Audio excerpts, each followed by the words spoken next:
자, 그러면 저항이란 도대체 무엇이냐? 저항이란 무엇이냐면 물체의 전류가 흐를 때 이 전류의 흐름을 방해하는 요소를 우리가 저항이라고 합니다. 뭐 쉽게 생각해 보면 이렇죠. 우리가 물이 있고 진흙이 있을 때 공을 굴린다고 하면 물에서는 공이 진흙보다는 잘 굴러가겠죠. 그리고 우리가 여기 그림에 보면 왼편에는 유리잔이 있고 오른편에는 철사가 있어요. 유리잔에 이렇게 전선을 연결하면 전류가 거의 흐르질 않죠. 그렇지만 여러분 잘 아시다시피 철사를 철사에 이 배터리를 연결하면 전류가 잘 흐르죠. 전류가 잘 흐르고 안 흐르고는 그 물질을 이루고 있는 원소에 달려 있죠. 우리 그 예전에 여러분 화학 시간에 원자과 전자라는 걸 배우셨는지 기억을 해보시면 아까 핵 주변을 전자가 이렇게 궤도를 돌고 있죠. 가장 바깥쪽에 돌고 있는 궤도에 있는 전자가 많아지면 많아질수록 전류는 잘 흐르죠. 왜냐하면 그 전자가 많으니까 그죠? 최외곽 전자가 개수가 작을수록 전류의 흐름은 방해를 받게 되죠. 그래서 유리 같은 경우는 저항성이 아주 높고 흙이나 유리는 거의 전류가 흐르질 않죠. 대신에 철사 같은 경우에는 원자과 전자가 많아서 저항이 적죠. 자, 그럼 저항은 전류가 흐름을 방해하는 요소라고 했기 때문에 그죠? 우리가 선택적으로 어떤 물질을 이 회로에다가 연결하느냐에 따라서 의도적으로 전류를 덜 흐르게 해서 방해할 수도 있고 그죠? 아니면 전류의 흐름이 더 원활하게 할 수도 있고 우리가 조절할 수가 있어요. 그래서 나중에 우리가 아두이노 실험을 하게 되면 여러 가지 저항 물질이 있는데 그 중에는 유리 정도로 아주 큰 저항성을 가진 것도 있지만 철사보다 조금 더 덜 전류를 흘려보내는 정도의 저항성을 가진 물질이 있죠. 이게 왜 필요하냐면 자 전류가 너무 많이 흐르면 우리가 아까 감전사고가 일어난다고 얘기를 했죠. 그렇잖아요, 그죠? 마찬가지로 어떤 물질의 전류가 단위 시간에 너무 많이 흐르게 되면 그 물질이 타버린다든가 그 물질이 변형이 일어나게 돼요. 따라서 우리가 나중에 LED 등을 켤 때 조심하지 않으면 너무 많은 전류가 한꺼번에 흐르게 되면 LED 등이 타버릴 수가 있죠. 그래서 우리가 나중에 실험할 때 보겠지만 반드시 저항을 회로에 첨가를 해요. 그래서 거기 각각의 전자 제품은 자기의 특성을 가장 잘 살릴 수 있는 전류의 세기가 있어요. 그래서 여러분들 보통 드라이어기나 아니면 우리 저 어댑터 같은 걸 보면 이 자기가 허용하는 적절한 전류 크기가 써져 있죠. 보통 뭐 우리가 많이 쓰는 9V 같은 경우는 9V 어댑터 있죠. 9V 어댑터 같은 경우는 뭐 300에서 한 400mA 정도. 그런데 이 9V짜리 이 어댑터에 300에서 400mA가 적정선인데 이거보다 더 많은 게 흐르게 되면 이제 문제가 생기게 되는 거죠. 그래서 내가 쓰는 전자기기를 충전할 때 아무 어댑터나 모양이 똑같다고 꽂게 되면 큰일 나죠. 왜냐면 내 전자기기는 허용치가 400mA밖에 안 되는데 내가 어디서 갖고 온 어댑터가 있는데 이게 900mA 혹은 1A 정도로 흐르는 걸로 돼 있다. 꽂는 순간 이게 전자기기에 문제가 생기는 거죠. 그래서 그때 저항을 하게 되는데 이 저항에는 재밌는 법칙이 하나 있어요. 자, 그래서 저항의 재미있는 법칙인 옴의 법칙을 알아보기 위해서 이제 저항에 대해서 조금 더 알아봅시다. 우리가 저항을 나타내는 단위는 옴이라고 하죠. 그리스 문자로는 오메가를 쓰고 독일의 이제 수학자이자 물리학자인 옴이 발견했기 때문에 우리가 이제 옴이라는 단위를 쓰고 있고요. 그 도체의 저항을 나타내는 R은 여기 이제 그림을 보시면 어떤 물체의 길이를 L이라고 하고요. 어떤 물체의 단면적을 A라고 했을 때 여러분 직관적으로 이 단면적이 크면 클수록 저항은 커질까요? 작아질까요? 거기를 흐르는 그 전하는 단면적이 크면 클수록 저항이 작아지겠죠. 왜냐면 넓은 공간을 달릴 때 여러 사람이 달리기를 할 때 달리기 하는 그 트랙이 넓을 때랑 좁을 때를 생각해 보시면 되죠. 좁은 면적에 여러 사람이 한꺼번에 지나가려면 당연히 힘이 들지만 넓으면 넓을수록 힘이 덜 들죠. 그래서 여러분들 직관적으로도 단면적이 크면 클수록 이건 좀 가기가 쉽겠다라는 생각이 들 거고요. 또 당연히 길이가 길면 길수록 힘들겠죠. 길이가 짧으면 더 낫다라는 직관이 오시죠. 자, 여기서 일단 단면적하고 길이하고의 관계를 우리가 직관적으로 알 수 있으니까 저항은 단면적에는 반비례하게 만들고 길이에는 비례하게 만든다는 사실을 우리가 직관적으로 알 수 있는데, 또 하나 남은 게 있죠. 여러분이 만약에 달리기를 하는데 깨끗한 플랫된 우리 트랙을 달릴 때랑 울퉁불퉁한 진흙탕을 달릴 때랑은 다르죠. 이것도 표시를 해야 되는데, 그렇죠? 그래서 우리가 이제 저항을 나타낼 때는 단면적, 길이, 그리고 우리가 어디를 달리고 있는지, 이게 진흙탕인지 아니면 깨끗한 트랙인지 나타나는 이 우리가 지금 달리고 있는 곳의 그 성질을 나타내는 값이 필요하죠. 이게 바로 비저항입니다. 그 비저항은 resisttivity라고 하고요. 안일비자가 아니에요. 비율입니다. 비율. 레이소 비율입니다. 그래서 제가 한자를 쓴 거고요.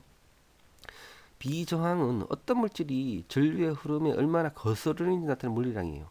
따라서 이제 우리 세 가지 값이 있죠. 단면적, 길이, 비저항만 정의가 되면 이제 resistitivity를 이렇게 정의할 수가 있어요. 따라서 저항은 단면적이 크면 클수록 작아지고 길이가 길면 길수록 커지고, 그렇죠? 그 다음에 우리가 이 진흙탕을 달리는지 아니면 깨끗한 길을 달리는지를 나타내는 비저항 값인 low, 그리스 문자로 low를 쓰면 이제 저항을 나타낼 수가 있어요. 자, 여기서 비저항값, 대표적인 비저항값을 비교를 해놨는데, 여러분 우리 은을 보면 1.59 곱하기 10의 마이너스 8승의 비저항을 가지고 있어요. 그러니까 거의 저항이 없는 거죠. 그죠? 그러니까 이 값을 곱하면 R 값이 얼마나 작아질지를 알 수가 있을 거고, 반면에 저기 밑에서 셋째 줄에 있는 유리를 한번 보세요. 유리는 10의 11승 또는 10의 15승의 비저항을 가지고 있어요.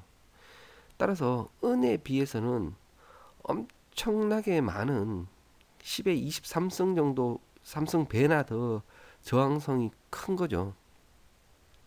그래서 은에 비해서 유리는 얼마나 전류가 흐르기 힘든지를 알 수가 있죠. 그리고 우리 이제 저항 기호는 이렇게 지그재그로 된 표시로 이제 표현을 합니다. 그래서 이제 옴의 법칙을 보도록 하죠. 옴의 법칙에 따르면 전압이 V이고 전류가 I 때 저항 R과의 관계는 V 이꼴 IR의 관계가 성립된다라고 하는 것이 바로 옴의 법칙입니다. 이 옴의 법칙에 따르면 전류에 대해서 이 식을 다시 쓰게 되면 이렇게 되죠. 전류는 R분의 V. 자, 여기서 제가 문제를 하나 드릴게요. 만약에 저항이 0이면 어떻게 될까요? 그러니까 분모가 0이 됩니다. 만약에 이 분모가 0이 되면 I는 어떻게 되나요? 그렇죠? 무한대로 돼버려요. 바꿔 말해서 저항이 0에 근접하게 되면 커런트는 무한대에 가까워진다, 이렇게 되는 거죠. 자, 여기 그림을 보시면 여기 우리 나중에 아두이노 실험에 쓰게 될 LED가 있고요. 여기 보면 빨간 선인 플러스 극이 한쪽 집게발에 들어가 있고요. 지금 마이너스 극을 연결하려고 하죠. 근데 둘 사이에 어떠한 저항도 별도로 연결하지 않고 바로 플러스 마이너스를 연결하려고 합니다. 자, 그럼 어떻게 될까요? 한번 지켜볼까요?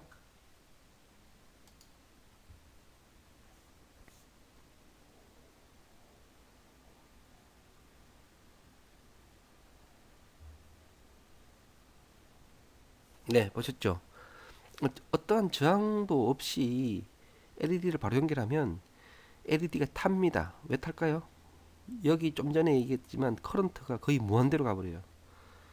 그러면 그 전자기기가 견딜 수 있는 용량을 초과했기 때문에 타버립니다. 근데 실제로 여러분이 나중에 아두이노 실험을 할 때 저항 없이 LED를 한번 꽂아보세요. 어떻게 되는지. 제 거 아니니까 학생 거니까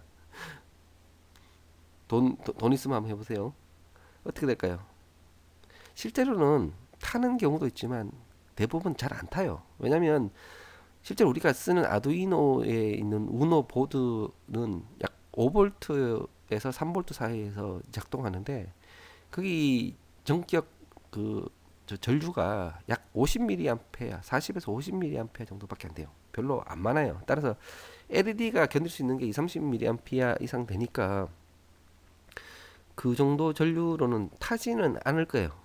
그렇지만 이제 정말 빛나게 아주 빛이 날 거고요. 그래서 실제로 나중에 우리가 이제 적절한 저항을 연결해서 이제 사용을 할 건데 그 저항을 연결 안 하면 전자기기에 엄청난 무리가 간다. 그 이유는 뭐냐면 옴의 법칙에 의해서 저항이 0에 근접하면 커런트가 아주 많아진다라는 거고. 근데 실제로 우리 자연에서 R이 0인 경우가 있을까요?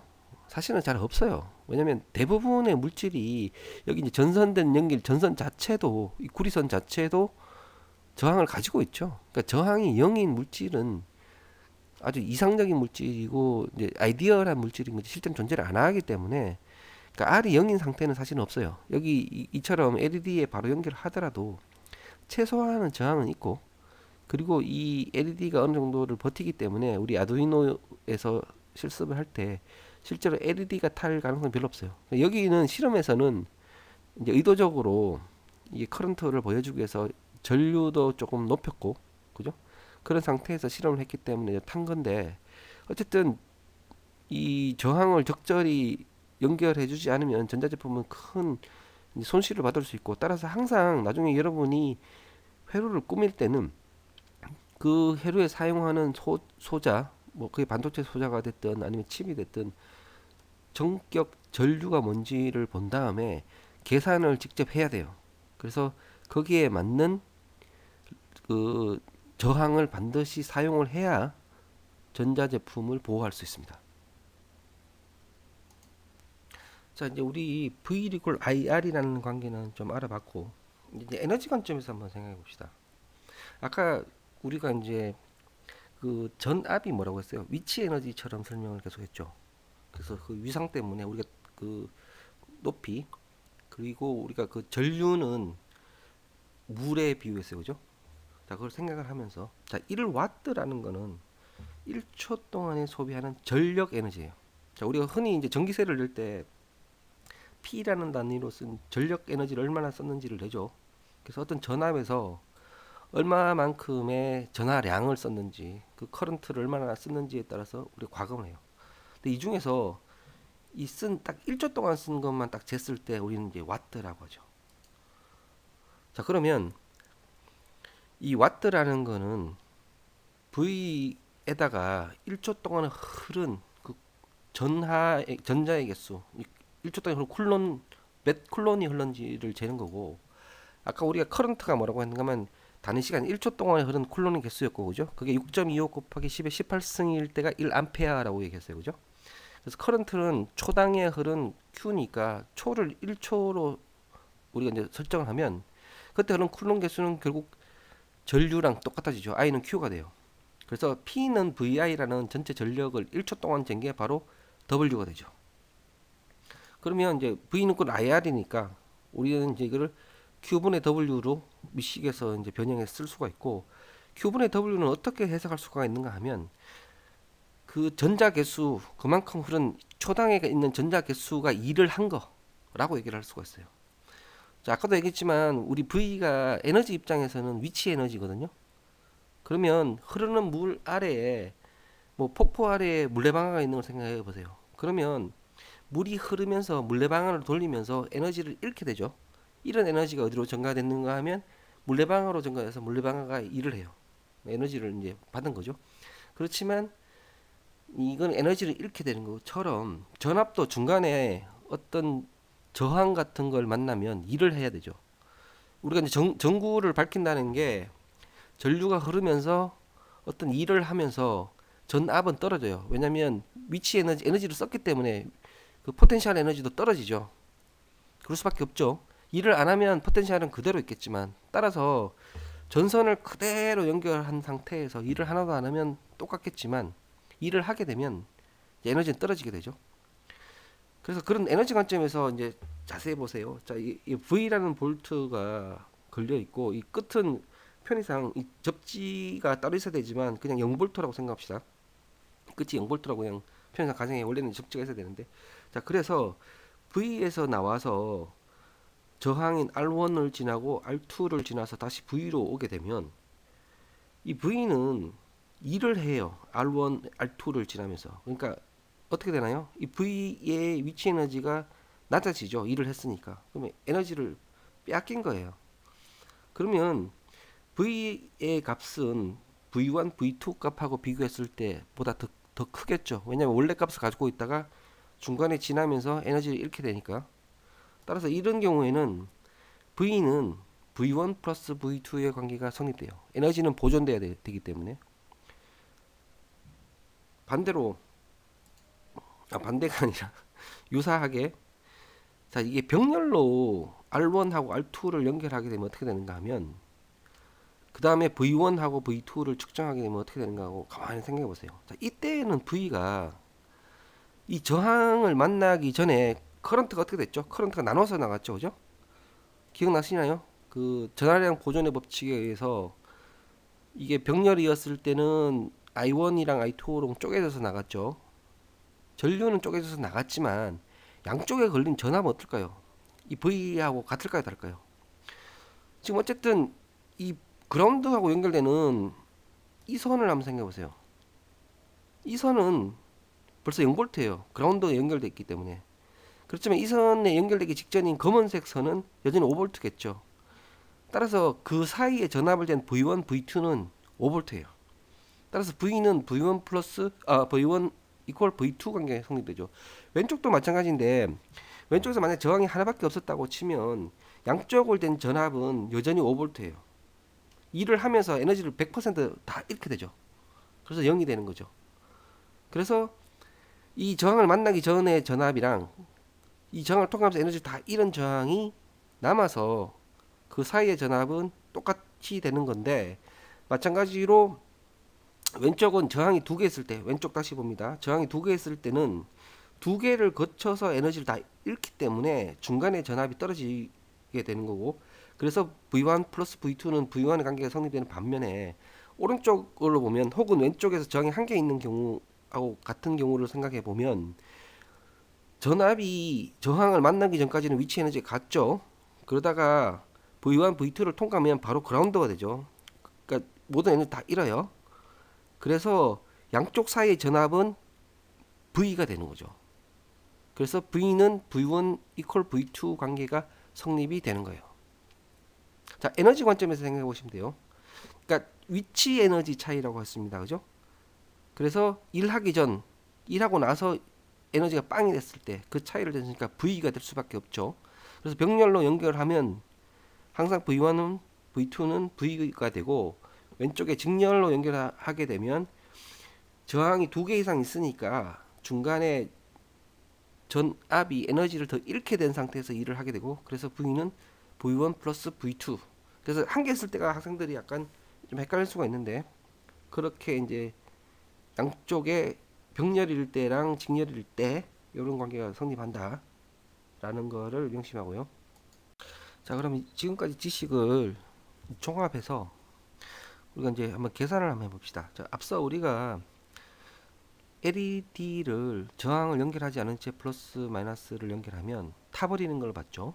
그래서 저항을 연결해야 된다고 했는데, 그럼 저항을 얼마짜리를 연결해야 될지를 한번 계산을 해봅시다. 우리가 LED나 어떤 전자기기를 사면 이 전자기기의 스페시피케이션이 있어요. 얘를 돌리기 위한 이제 전압, 그리고 얘의 전격 전류가 다 이제 정의가 되어 있습니다. 이 우리가 보는 LED 같은 경우는 보통 이제 2볼트나 3볼트가 이제 소요가 되고, 이 전류는 보통 20mA 정도가 되는데, 우리는 이제 어쨌든 그 편의상 그냥 3V가 필요하고 30mA가 필요한 이 LED가 있다고 가정하고 계산하죠. 3V가 필요하다는 얘기는 그만큼 위치 에너지가 3V가 들어가야만 얘가 일을 한다는 거예요. 그래서 빛을 낸다는 거죠. 그래서 죄송합니다. 그래서 이 바꿔 말하면 얘를 통과하면 3V만큼의 위치 에너지가 사라진다는 소리예요. 자, 그러면 이제 9V가 나와서 그대로 들어가면 3V가 필요한데 9V가 들어가게 되죠. 그러면 전압이 너무 높죠. 필요한 전압보다. 따라서 9V가 3V가 되게끔 볼테이지 자체가 낮아져야 돼요. 자, 그럼 저항 하나 달아야 되는데 그러면 이렇게 되죠. 저항 하나 달면 아까 기억나시나요? 저항을 하나 달게 되면 저항 자체가 이제 R1이 되고 아까에 기억하세요. 그 다음에 이 LED 자체가 저항이죠. 빛을 내는 어떤 일을 하는 것 자체가 이제 저항이니까 LED는 R2 역할을 하게 돼요. 자, 그러면 R2가 3V니까 그리고 나온 게 9V, 그 중간에 있는 R1은 이 V1이라고 하면 V1은 6이 돼야 되죠.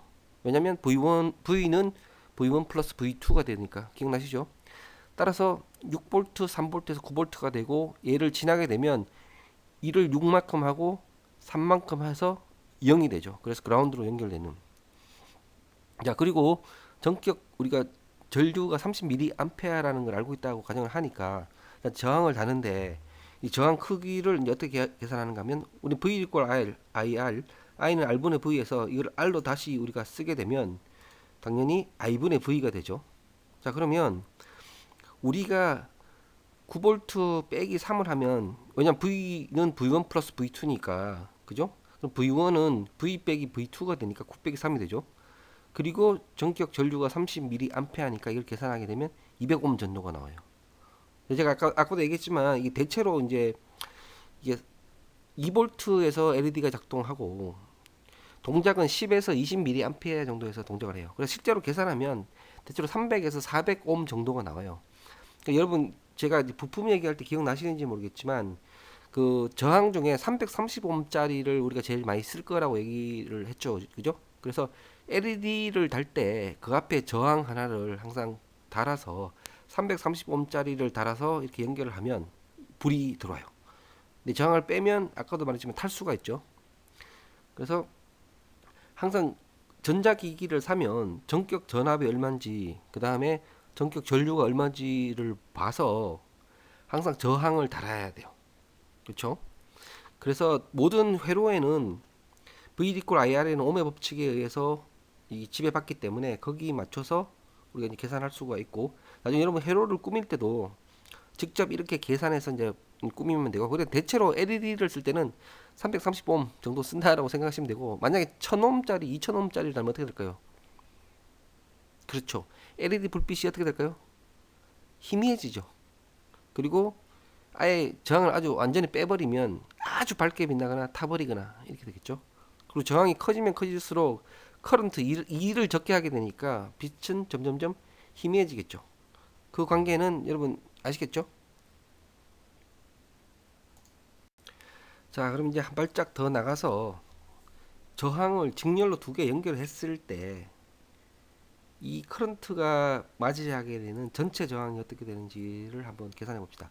사실 여러분은 이 직관적으로 다 알 수 있죠. 예를 들면 우리가 이제 저항을 어디에 비유했는가 하면 뭐 자갈밭이라든지 이게 어쨌든 전류의 흐름을 방해하는 요소라고 했죠, 그죠?